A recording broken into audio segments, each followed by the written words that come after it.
All right, so let's get back into this Still Life block-in from last session. I'm going to start off with the cup and saucer combination. And again, I'm just going to start mixing one basic light color and one basic shadow color to fill in this first layer. Really, it's just a block-in layer.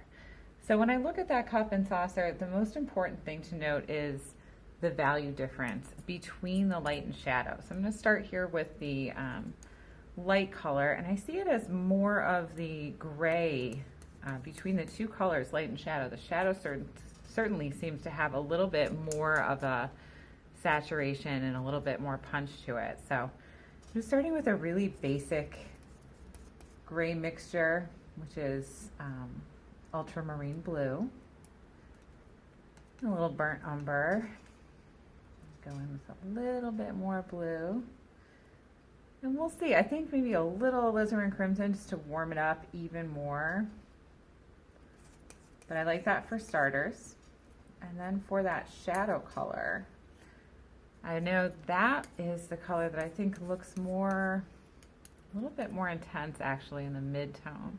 And I am going for that middle value. In the shadow, I do see some reflected light, and I see this core shadow, and I see the form shadow as it wraps around the cup get even darker. So there's a variety of value within that shadow shape of the cup.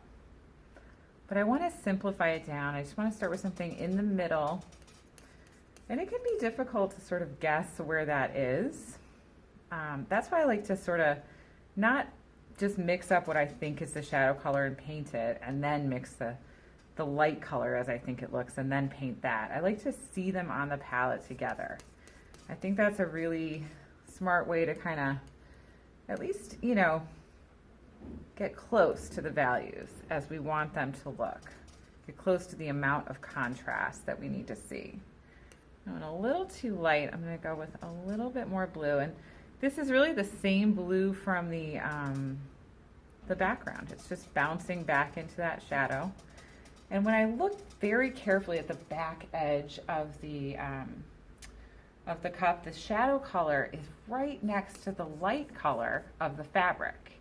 And I notice if I have to make a value decision, they're very close in value, but what I'm seeing is that the color of the shadow should actually be just a little bit darker than the value of the cloth color there in the light. So I'm going to go even darker here.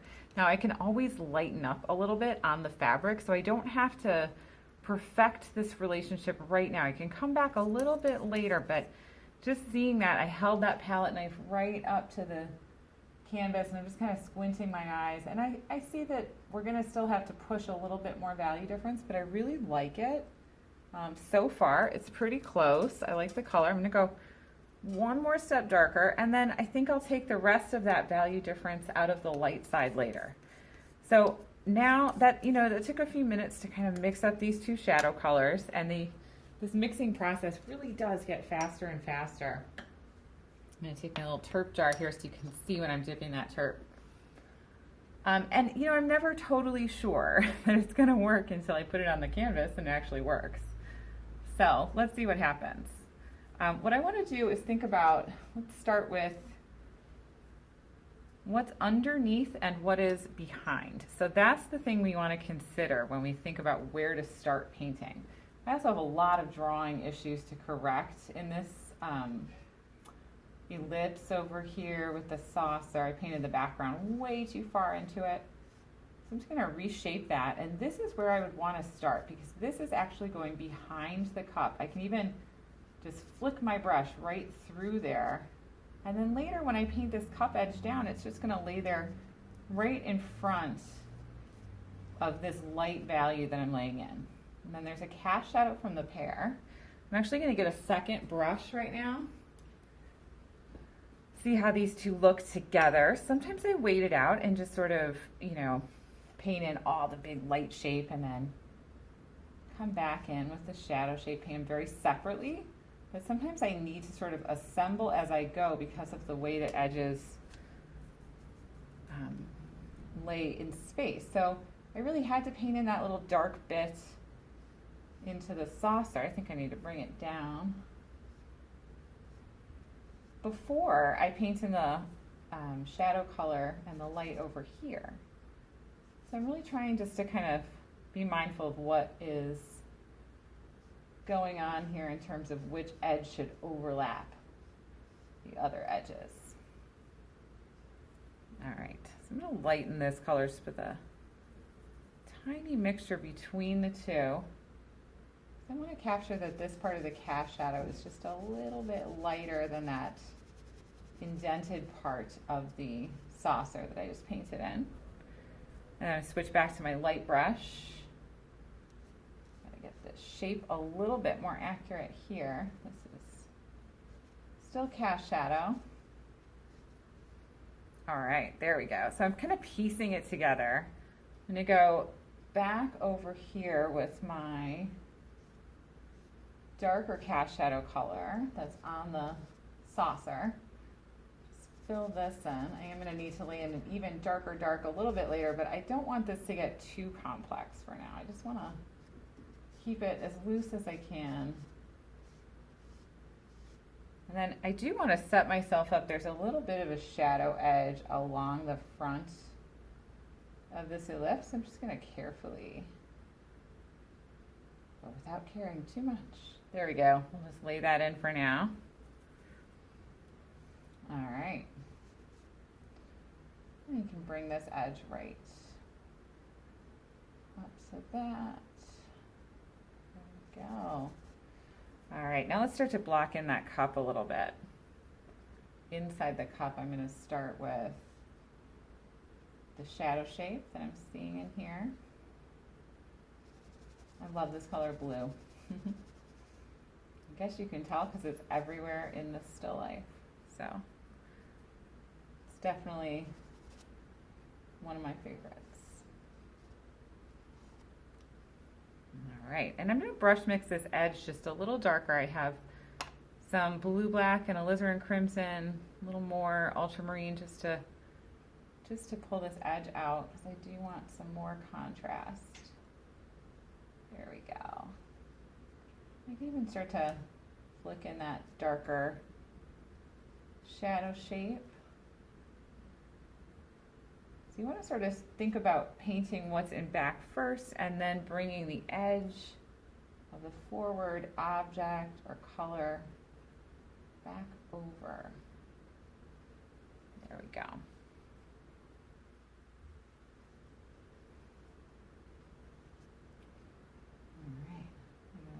Probably have to mix up some background color to do a little patching. This is starting to lean a little. I'll widen it out here. That should help quite a bit.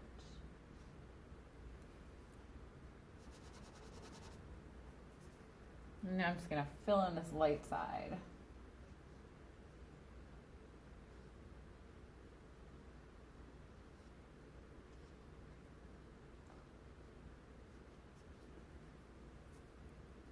All right, now that is an area where I really try to be as economical as possible.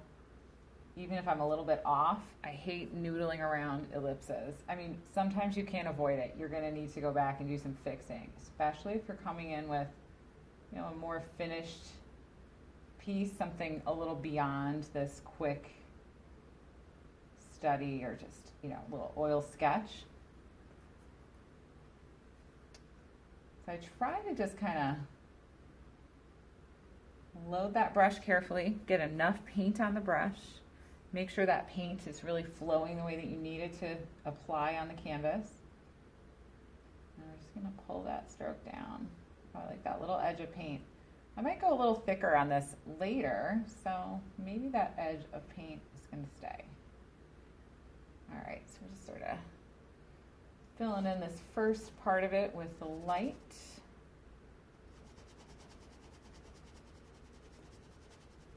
Okay. And just stay simple. This was pretty complex for a block-in because the shapes are so complex. So it really had to be broken down that small, but it's tempting to get in here and see a lot of different colors and variation in the shadow just for this pass, and we will come back. This is just the first of maybe 2 passes on this object. I just want to stay as simplified as I possibly can.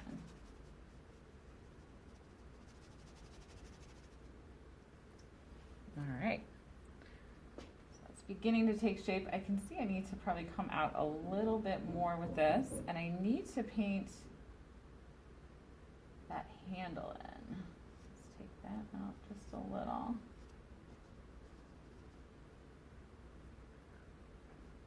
All right. Just looking at that handle shape. It's mostly in shadow. It's a little darker than the fabric behind it. So compare the edges. What's next to what? And if you don't have a background, we'll talk about that. Maybe I'll set up another one in a video to come. But sometimes you can just kind of think about which edges you want to pull out towards the viewer, which edges you want them to recede, and deploy contrast where necessary. So just think about contrast as being something that's going to come forward, come towards the viewer. If you want that edge to be a little softer, to really recede into the background, you're going to go a little closer in color and value, and you're just going to let that edge sort of be just feathered ever so slightly. And with that close color and value, it is going to recede. And with the feathered edge, that will also sort of help that object to recede in space. And I'll lighten this up and just hit the front edge.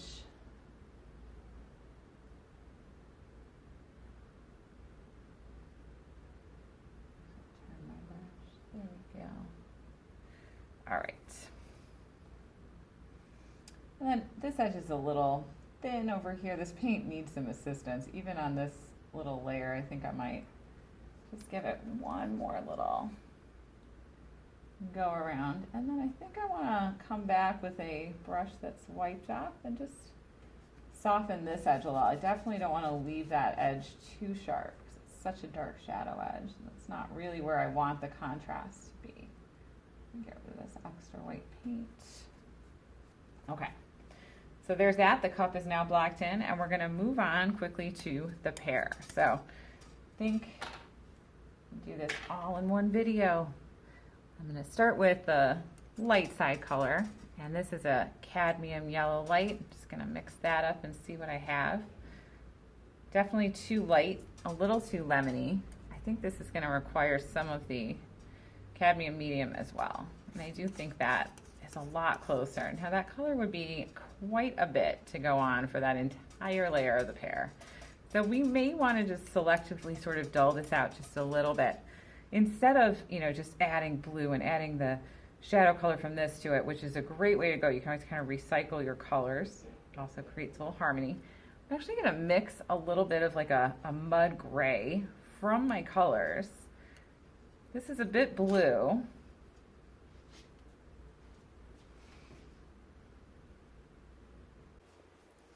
All right, so sorry about that. Camera cut out. As I was saying, we're going to mix up this light color. This is just a little strong, so I do want to gray this out. Looking at the shadow color that's left over from the cup, I notice it's kind of blue. Think about maybe adding just a little bit of alizarin crimson, kind of gray that up to a slightly purpley gray. And then I may add that to that first layer. Just don't want to go full saturation at this point. I might build something on top of this more grayed out layer that's a bit more saturated, but I think going to full strength saturation too early just leaves you with very few options later on. And I just warmed that up just a little bit more. I like that for the light color. Looking at the gray that I have left over here, I'm going to start with that as a base for the shadow color.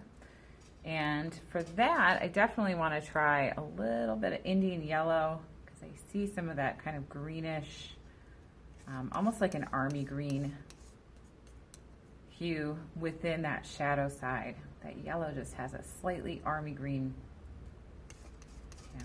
tone to it. So I'm going to look for that next to the other.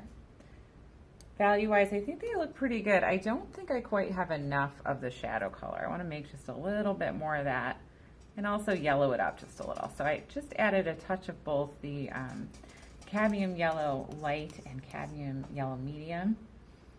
And now I like those two. So I'm going to need 2 new brushes. A little bit of terp still at this stage. You can see it's not much. It's just a touch of terp on the brush. I'm going to start with that shadow color.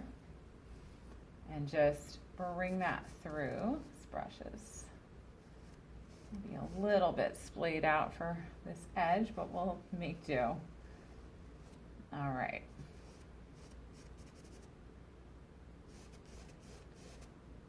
So again, just trying to be economical with my brush strokes, and that just really, to me, that's just not noodling too much, just really getting in there, laying the paint on, not worrying about it too much, not going back over things and second guessing. Just put that paint on. I want to bring a little bit of the shadow out through here. And then, new brush. Grab this light color. Not that one. There we go.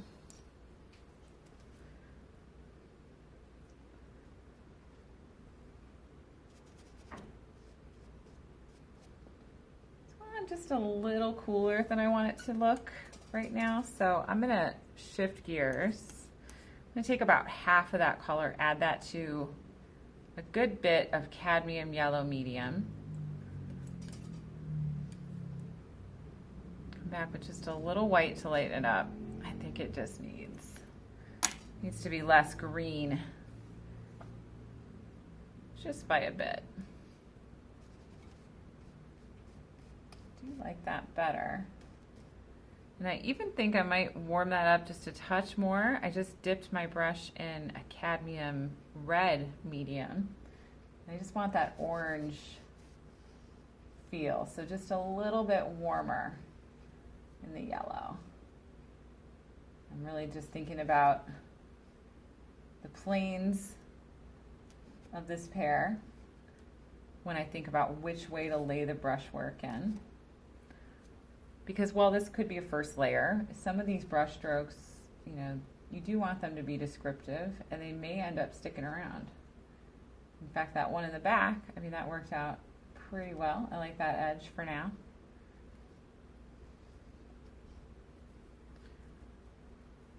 All right, brush mixed a little warmer through here.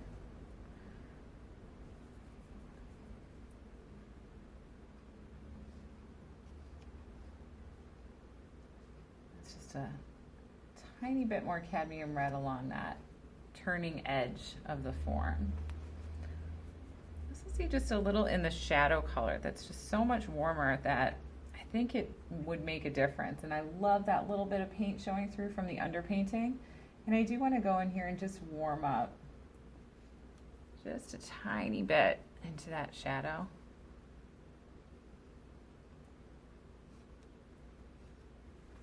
Fun. So that's a very direct way of painting, and really, you know, these colors are mixing just on the canvas, which is nice. It has a nice, like, fresh feel when that happens, and you don't have to leave all of the brush strokes as noticeable and as prominent. You can come back and flick the paint around a little bit, decide where you want to soften things. And I'm really just taking my cues from what I'm seeing going on up there. So when I see more subtle color shift, that's when I might go back and soften an edge. Just want to fill this in just a little bit more. Keep it simple. Sometimes keeping it simple is also going back and just softening up some of your marks. I think I got a little bit carried away, a little bit ahead of myself with this pair compared with the other objects. And then we'll just go back and make one quick adjustment to the ellipse over here that I'm seeing. And it's at a weird angle with the camera. But I do see this side, we want to even this out a little bit. I think I'm going to bring the right side just a little farther out to the right as well. So, with my nice light brush, I'm going to almost take the paint that's on the canvas already and just roll that edge a little wider out.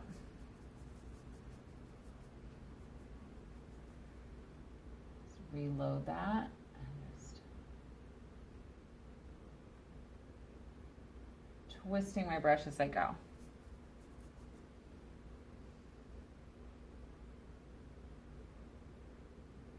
Bring that edge around. All right, and one more little bit down here.